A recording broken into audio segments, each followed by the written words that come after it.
Beberapa waktu lalu, Partai Demokrat pernah membantah keras tudingan relawan Jokowi jika mereka berada di balik isu ijazah palsu. Namun belakangan, beberapa politisi Demokrat kembali menyinggung isu itu di forum publik hingga memicu perdebatan baru dengan para pendukung Jokowi.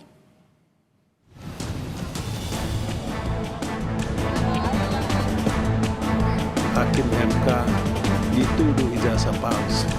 Tapi hebatnya dia tampil di depan tunjuk itu ijazahnya yang asli. Nggak kayak yang lain. Kalau kita lihat politiknya ini, ya ujung-ujungnya pertarungan wapres. Siapa sih nanti yang menjadi saingannya Gibran jadi wapres? Demokrat lagi-lagi terseret dalam kisruh ijazah Jokowi.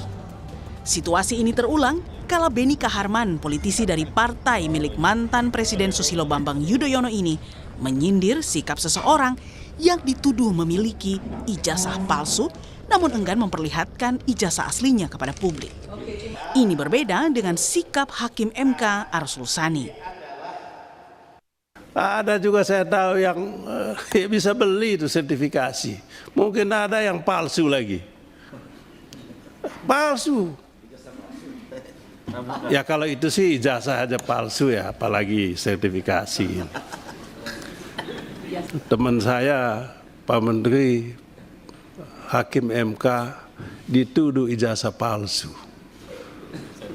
Iya, sahabat baik saya Pak Arsul Sani. Tapi hebatnya dia tampil di depan tunjuk itu ijazahnya yang asli. Nggak kayak yang lain. Ya.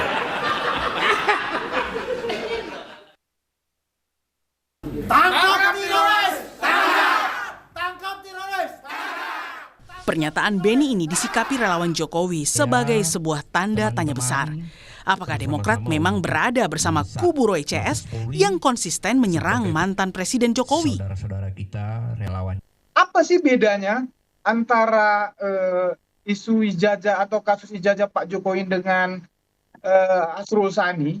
Jadi Arsul Sani tidak ada orang-orang seperti Roy Suryo dan kawan-kawan ini yang konsisten membenci Pak Jokowi. Tidak ada sekonsisten ini, saya nggak tahu nih.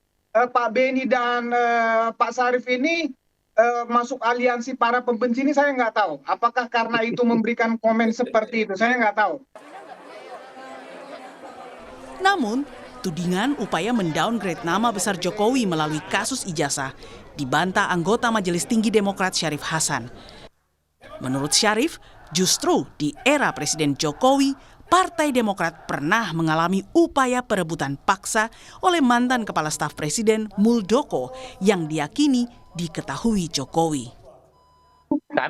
Kami tidak pernah memikirkan sejauh itu, bahkan sebaliknya berdasarkan historis, justru kami yang sering menjadi korban daripada kebijakan-kebijakan pemerintahan yang lalu. Kami pernah dibegal, ya, dan itu yang membegal kami itu ada orang pertama, orang ring satunya Pak Presiden pada saat itu, dan kami berkeyakinan apa yang dilakukan oleh KSP pada saat itu tidak mungkin tanpa sepengetahuan Presiden.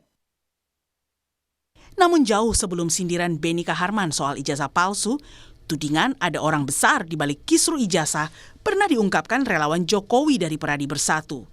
Kala itu pertama kalinya nama Partai Biru dituding sebagai dalang di balik aksi Roy Suryo CS.